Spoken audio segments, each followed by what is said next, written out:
It exclusively presents Indian Paranormal Podcast अर्श और राहुल के साथ। हिंदुस्तान आई थिंक भरा हुआ है ऐसी जगहों से भी जो कि कुछ हद तक का या श्रापित हैं, या अगर प्लेन इंग्लिश में बात की जाए तो हॉन्टेड है। बहुत सारी ऐसी जगह है। भानगढ़ का किला जो है सबसे पहले जो भानगढ़ को लेकर बहुत सारे लोगों की अलग अलग कहानियां हैं। मैं आपको बता दूं कि 90% जो क्वेश्चन करते हैं सबसे पहले लोग भानगढ़ का नाम लेते हैं, जबकि Bhangarh is not that haunted. Bhangarh is not that haunted? No, बिल्कुल नहीं। ओके। उसके पीछे का रीज़न है, उसमें जो चीज़ें हुई थी, ऐसा कहा गया था कि वहाँ की जो राजकुमारी थी उस पर किसी तांत्रिक का दिल आ गया था, तो उसने वशीकरण करने के लिए उसको कोई एक इत्र दिया, कोई एक तेल दिया। अलग अलग कहानी में अलग अलग चीज़ें। तो रानी को पता चल गया, क्योंकि तांत्रिक उसके साथ शादी करना चाहता था।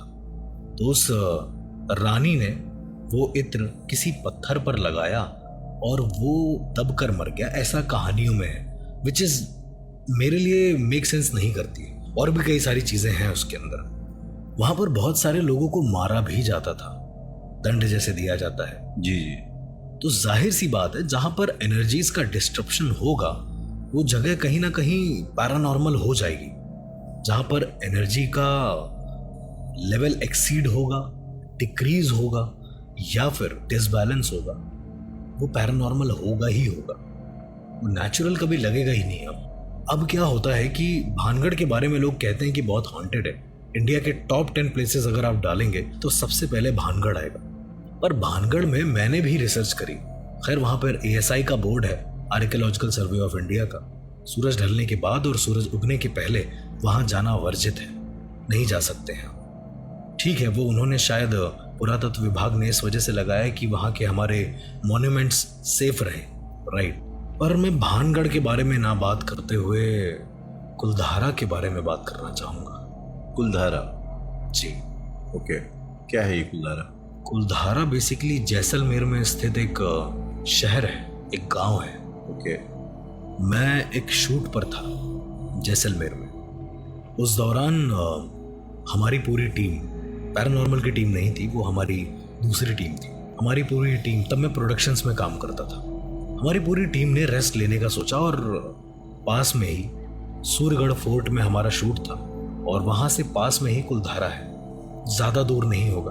और वहीं पर पास में सम डेजर्ट है, जिसके बारे में सुना होगा जी। हम लोग ऐसे ही थोड़ा सा अपने मन को शांत करने के लिए निकल गए सम डेजर्ट। शाम तक काफ़ी लेट हो गया तो हम लोग लौट नहीं पाए, फिर कोई साधन भी नहीं मिला हम लोगों को। मैं क्या देखता हूँ कि एक थार आ रही है हमारे सामने और उस पर एक इंसान बैठा है जो पगड़ी बांध कर बैठा है, राजस्थानी पगड़ी। और वो कहता है कि हम आप सबको छोड़ देंगे। हम लोग बैठ जाते हैं, गाड़ी आगे चलने लगती है और वो कहता है कि मेरा गांव है, देखिए ऐसा था। लेकिन सब अपने अपने में होते हैं बिजी। वो हम लोगों को बार बार दिखा रहा था कि ये हमारा गांव है, ऐसा है। किसी ने उसकी बात पर ध्यान नहीं दिया। उसके बाद रेगिस्तान से होते हुए हम लोग सीधा अपने सूर्यगढ़ पैलेस पहुंच गए। वहाँ का जो गार्ड था, जब उसने रात के 2 बजे हमें आते हुए देखा तो वो चौंक गया। उसने कहा कि आप आए कैसे? बट ऑब्वियसली हम लोग कहेंगे कि हमने कहा कि एक इंसान मिला जिसने हमें छोड़ दिया यहाँ तक। वो हंसने लगा गार्ड, और वो गार्ड कहता है कि आप लोगों का कहना है कि आप लोग रेगिस्तान से गाड़ी चला कर आए हैं। थोड़ी देर के लिए दिमाग चौंका, क्योंकि कोई भी थार रेगिस्तान में कैसे चलेगी? वहाँ पर तो गाड़ियाँ चल ही नहीं पाती हैं। Yes, I mean, that makes sense. और हम लोग रेगिस्तान के ऊपर से क्रॉस करके आ रहे हैं। तो ये पूरे दौरान जब आप उस गाड़ी में बैठे थे, आपको ये ख्याल नहीं आया कि हम लोग रेगिस्तान पे चल रहे हैं? या दरअसल रेगिस्तान के एरिया के आसपास, वहाँ के एरिया में, जैसलमेर के एरिया में बहुत अंधेरा होता है रात के टाइम पे।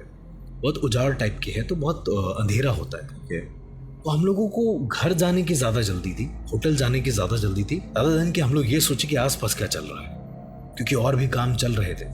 जैसे ही ये बात सुनी है, हमारे साथ गए कुछ फीमेल फ्रेंड्स भी थी, वो बेहोश हो गई ऑन द स्पॉट। तब उस गार्ड ने कहा है कि ये बहुत अच्छा हुआ कि आप उस गांव से वापस आ गए। हमने पूछा कौन सा गांव? तो वो कहता है कि वो कुलधारा गांव था।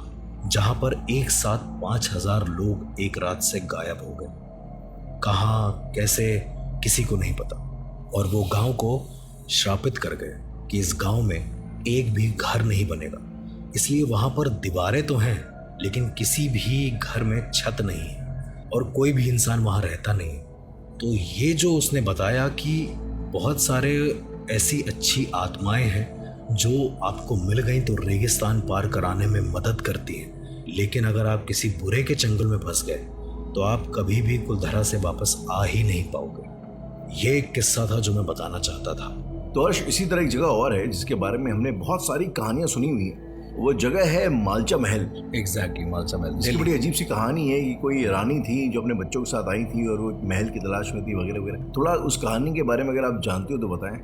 तो बेसिकली उनका नाम बेगम विलायत महल था और वो अपने बेटे और बेटी के साथ यहाँ पर आई थी काफ़ी समय पहले। उन्होंने बहुत बार भारत सरकार से मांग भी करी कि उनको उनकी जायदाद जो है वो मिल जाए। दिल्ली में उनकी कहीं प्रॉपर्टी थी वो उनको मिल जाए, पर ऐसा हुआ नहीं काफ़ी दिनों तक। फिर लास्ट में जाके उनको एक दिल्ली में एक एरिया है जहाँ पर मालचा महल स्थित है, उन्हें वो महल दे दिया गया। वो लोग उसमें रहते थे, पर एक अजीब सी बात थी राहुल की जब डेथ हुई है, मैं पहले डेथ की बात बताता हूँ। जब डेथ हुई है उस रानी की तो ऐसा कहा गया है कि उसने हीरा खा लिया था और उसकी डेथ हो गई। ये थोड़ी अननेचुरल डेथ थी मेरे लिए कि अगर हीरा खाया क्यों, मतलब मरने के और भी कई तरीके थे शायद से। इसके अलावा कई सारे न्यूज़ चैनल है, कई सारे ऐसे मीडिया वाले हैं जिन्होंने वहाँ की अंदर की फुटेज लेनी चाहिए जो जब वो वहाँ पर रहते थे। तो जब भी कोई मीडिया कवरेज वाला वहाँ पर आता था उनसे पूछताछ करने के लिए, तो जो प्रिंस था, वो बेगम विलायत महल का जो बेटा था, वो मोस्टली लोगों को फायरिंग करने लगता था अचानक से। उसके पास कुत्ते थे, वो कुत्तों को खुला छोड़ देता था, मतलब उनके ऊपर। और वो कहता था कि मेरे महल से चले जाओ। शायद उनको वो इतना ज़्यादा फेडअप हो गए थे क्योंकि इतने टाइम बाद उनको वो जगह मिली थी रहने के लिए। Might be. एक बहुत अच्छे पैरानॉर्मल एक्सपर्ट हैं रामाशुक जी, मैं उनकी बहुत इज्जत करता हूँ। तो उन्होंने मुझे बताया कि उन्होंने तो करीब से देखा है इस इंसिडेंट को, और कई बार उन्होंने बताया कि वो उसके चेहरे पर एक अलग ही नूर था, अलग ही उनकी स्किन लगती थी। और क्योंकि जिस तरह के माहौल में मालचा महल में जैसा भी फैसिलिटी थी, पानी एक टाइम आता था, बिजली बहुत कम आती थी, तो उस तरह की फैसिलिटी में इतना ज़्यादा अच्छे से मेंटेन रह पाना शायद इम्पॉसिबल था। और उसके बाद से जब मौत हुई है इन सब की, पहले प्रिंस की, फिर बेटी की, फिर उनकी माँ की, उसके बाद से मालचा महल हॉन्टेड सा हो गया है। ऐसा कहा जाता है कि जो भी वहाँ से रात को गुजरता है उसे उनकी बेटी दिखती है, कभी कभी 2 औरतें दिखती हैं एक साथ। तो ऐसा कई बार माना जाता है, मतलब मैंने भी सिर्फ सुना है, इवन बहुत सारे लोगों ने वहाँ पे रिसर्च भी करी है। पर आज भी आप वहाँ पर जाएंगे तो वहाँ की वाइब काफ़ी अलग है। तो ये मेरा अपना ओपिनियन है। और इसी तरीके से हर्ष, दिल्ली कैंटोनमेंट के बारे में लोग बोलते हैं लाइक अजीब अजीब सी कहानियाँ हैं। बिल्कुल वहाँ को लेके अगर आप मैं थोड़ा सा आपको कट करना चाहूँगा, क्योंकि दिल्ली कैंटोनमेंट एरिया जो है वो हॉन्टेड तो है, मतलब ऐसा लोगों का कहना है, पर उसके अलावा द्वारका सेक्टर 9 मेट्रो जो है वो भी हॉन्टेड है। और सेम पैटर्न बताए गए हैं कि एक कार जब कोई वहाँ से जा रही थी एक बार, तो उसके साथ साथ एक कार, क्या मतलब बहुत सारे लोग ऐसा कहते हैं कि तेज़ रफ्तार से ही निकालनी पड़ती है कार। अगर वहाँ पे धीरे करते हैं तो ऐसा कई सारे लोगों का अपना विश्वास है, अपना मानना है कि जब आप कार धीमे करेंगे तो कोई लेडी होगी सफ़ेद साड़ी में। बेसिकली बहुत बार हमने सुना है सफ़ेद साड़ी का कॉन्सेप्ट। तो सफ़ेद साड़ी में कोई लेडी होगी, वो आपसे लिफ्ट मांग रही होगी। इनफैक्ट कोई ओल्ड लेडी होगी जो लिफ्ट मांग रही होगी, और अगर आपने गाड़ी नहीं रोकी तो आपकी गाड़ी जितनी भी रफ्तार में चल रही होगी वो उतनी ही रफ्तार में आपके साथ चलेगी, और आपको ऐसा हेलुसिनेट होगा या फिर वो सच में चल रही होगी। आप गाड़ियों के दरवाज़ों की तरफ देखने लगेंगे। द मोमेंट आप देखेंगे आपका एक्सीडेंट हो जाए। ओके, एग्जैक्टली, मतलब ऐसा मानना है, ऐसा हुआ है, ऐसा कई बार हुआ है। इनफैक्ट कई बार न्यूज़ में भी आया है ये चीज़। तो काफ़ी अनयूजुअल है, क्योंकि शायद वो जगह सच में किसी आत्मा के बस में हो या फिर शापित हो गई हो, जो शायद सही ना होना चाहती हो। ऐसे ही यश एक रेलवे स्टेशन है वेस्ट बंगाल में, जिसका नाम मुझे याद नहीं आ रहा है। उसका नाम शायद मैं बता देता हूँ, उसका नाम है बेगुनकुदा रेलवे स्टेशन, जिसके बारे में भी लोगों ने अजीब सी कहानियाँ फैला रखी हैं। कई सारे लोग वहाँ पे रिसर्च कर लेते हैं, कई सारी चीज़ें होती हैं वहाँ पे, लेकिन राहुल, बेगुन कोदार तब से ही बंद है, अगर मैं सच बताऊं आपको तो। ओके। तो हुआ क्या था कि एक बार वहां पर किसी ने ये देखा कि इंसानों की लाशें मिल रही हैं पटरियों पर, कैसे क्यों पता नहीं। जब सीसीटीवी फुटेज चेक कराई गई तो दिखा कि एक आदमी था, वो थोड़ी देर तक प्लेटफॉर्म पे खड़ा रहा और खड़े होने के बाद अचानक से वो कूद गया नीचे। चलती ट्रेन के आगे? नहीं, उस समय ट्रेन नहीं आ रही थी, वो ट्रेन के नीचे कूद गया और वो वहीं पर पड़ा रहा जब तक ट्रेन आई नहीं। एक तेज रफ्तार से आ रही ट्रेन उसके ऊपर से गुजरकर चली गई और वो मर गया। मतलब कोई इंसान अगर खुदकुशी करने भी आएगा तो ऐसे नहीं कि वो अचानक से कूद के थोड़ी देर लेटा रहे, जबकि वो बंधा भी नहीं था, क्योंकि डर होता है, डर नाम का फैक्टर होता है। और जैसी ये फुटेज थी वैसे ही 3-4 फुटेज और सेम, कि वो सेम इंसान, मतलब कोई और इंसान आ रहा है, वो लेट रहा है, वो सीधा लेट जा रहा है पटरी पे और ट्रेन उसको काट के चली जा रही है। ये सीसीटीवी में आया हुआ है? ये वहाँ की कई सारी सीसीटीवी में था। अब शायद उस फुटेज को डिसमेंटल कर दिया गया, हटा दिया गया, लेकिन ये एक्चुअली में एग्जिस्ट करता था और मैंने तो देखा है, अपनी आंखों से ये चीज़ देखी है। तो बड़ा अजीब सा लगा कि एक स्टेशन को इतना हॉन्टेड कैसे बना सकता है कोई। एग्जैक्टली। और आज भी वो स्टेशन बंद है, एनर्जीज अजीब सी हैं। कहा जाता है कि वहाँ पर जो गार्ड हैं उनको कभी कभी रात में कोई औरत दिखती है और एक छोटा सा बच्चा भी दिखता है कभी कभी उनको। तो ये वहाँ की एक पूरी कहानी है, एक तरीके से जो सच्चाई है जो मैंने आपको बताई। अच्छा हर्ष, आपने एक मूवी शायद देखी होगी, ओम शांति ओम। जी बिल्कुल, देखिए। उस मूवी का इनफैक्ट कॉन्सेप्ट भी ये होता है कि एक सेट होता है जहाँ पे आग लग जाती है, उसके बाद तरह तरह की सुपर नेशनल चीज़ें होती हैं। हाँ, तो मेरा इशारा है, एक्चुअली आप समझ रहे होंगे शायद, मुंबई की मुकेश मिल्स का जो यशराज के ऑफिस के बगल में बड़ी प्राइम लोकेशन पे। इनफैक्ट वहाँ पे सड़क फिल्म की भी शूटिंग हुई है, जुम्मा जुम्मा गाना। जुम्मा जुम्मा जो गाना था वो भी वहीं पे भी शूट हुआ है। सो कहते हैं बहुत ज़माने से हम ये बात सुनते आ रहे हैं कि ये जगह जो है it's very haunted for more than one reason. तो इसका क्या कहानी है, अगर आपको इसका आइडिया है तो बेसिकली ये ना एक कॉटन प्रोडक्शन की मिल थी, जो अर्ली 90s और लेट 80s में शुरू हुई थी। इसे चलाने वाले 2 लोग थे जो इसे अच्छे से चलाते थे और वहाँ पे बहुत सारे वर्कर्स थे जो काम करते थे। बड़ी अजीब सी चीज़ हुई कि कुछ समय तक तो वो मिल बहुत अच्छे से चली, मतलब कोई दिक्कत नहीं आई, मिल से कई सारा प्रॉफिट भी आया, कई सारी चीज़ें आई। पर एक समय के बाद उस मिल में अचानक से आग लग गई। ये अचानक से ही हुआ। और आग लगने के बाद ऐसा कहा जाता है कि वहाँ पर करीब 2 से 3 हजार जो मजदूर थे वो जलकर राख हो गए। 2 से 3 हजार शायद से उस मिल में, मुझे एक्चुअल काउंटिंग मुझे भी नहीं पता है, पर ऐसा कहा जाता है कि वहाँ पर एक रात में वो पूरी मिल जल गई और जितने भी अंदर वर्कर्स थे वो ऑन स्पॉट डेड हो गए। इतनी पुरानी बात होगी ये मेरे हिसाब से 1982 की बात है, 1982। उसी समय पर इस मिल में आग लगी थी और बड़ा ही अजीब था। अच्छा, शॉकिंग ये नहीं है कि इस मिल में आग लग गई और मजदूर जल गए, मर गए और उसके बाद लोगों को महसूस होता था। लोगों को महसूस तो वैसे भी होता था, आज भी कई बार ऐसा लगता है वहाँ के निवासियों को कि जो वर्कर्स हैं वो अंदर से आवाज दे रहे हैं रात को। ऐसा होता है, ऐसा माना जाता है। और दूसरा सबसे बड़ा शॉकिंग, जैसे आपने मूवीज का नाम लिया, ओम शांति ओम या अमिताभ सर की जुम्मा जुम्मा जो गाने की शूटिंग हुई थी, आग लगने के बाद उस मिल को एक सेट बना दिया गया, फिल्म के सेट बना दिया गया। मतलब वहाँ पर फिल्म के सेट डिजाइन होते थे अलग अलग तरीके से, जैसे भी मूवी होती थी।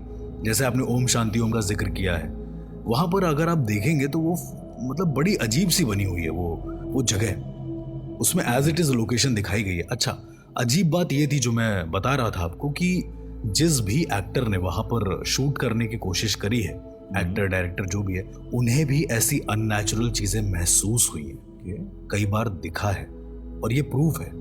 ये कई बार कई सारे प्रोडक्शन हाउस भी ये चीज बता चुके हैं कि वहां पर उन्हें ये महसूस हुआ है। तो मुकेश मिल शायद सच में हॉन्टेड ही है, अगर आप उस नजरिए से देखें तो। इंटरेस्टिंग। अच्छा, दिल्ली की इतनी सारी जगहों की बात हुई, आई थिंक एक जगह शायद से मिस हो गई। कौन सी? एक जगह है करोल बाग में जिसको भूली भटियारी महल के नाम से। भूली भटियारी का महल, बेसिकली। Yes exactly. अच्छा, सुना है आपने इसके बारे में?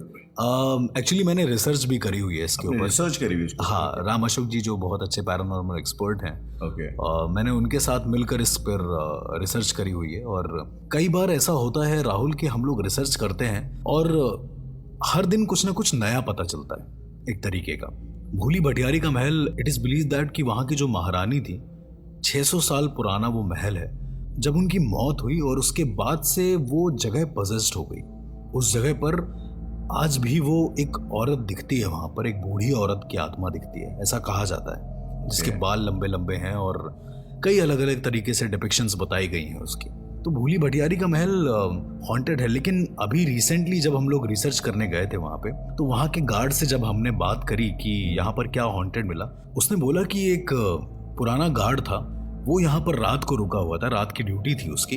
तो अचानक से क्या हुआ कि वो किसी ऐसे एरिया में चला गया, उसी महल के दीवारों में कई सारी ऐसी दीवारें जहाँ पर जाना वर्जित है, पता नहीं क्यों वो वहाँ पर चला गया। और उसके बाद वो ऊपर से नीचे कूदा पहले, और फिर नीचे से फिर ऊपर चढ़ा पेड़ पर, फिर वहाँ से नीचे कूदा, फिर ऊपर चढ़ा। ऐसा करने में उसके पैर की हड्डियाँ टूट गई थी।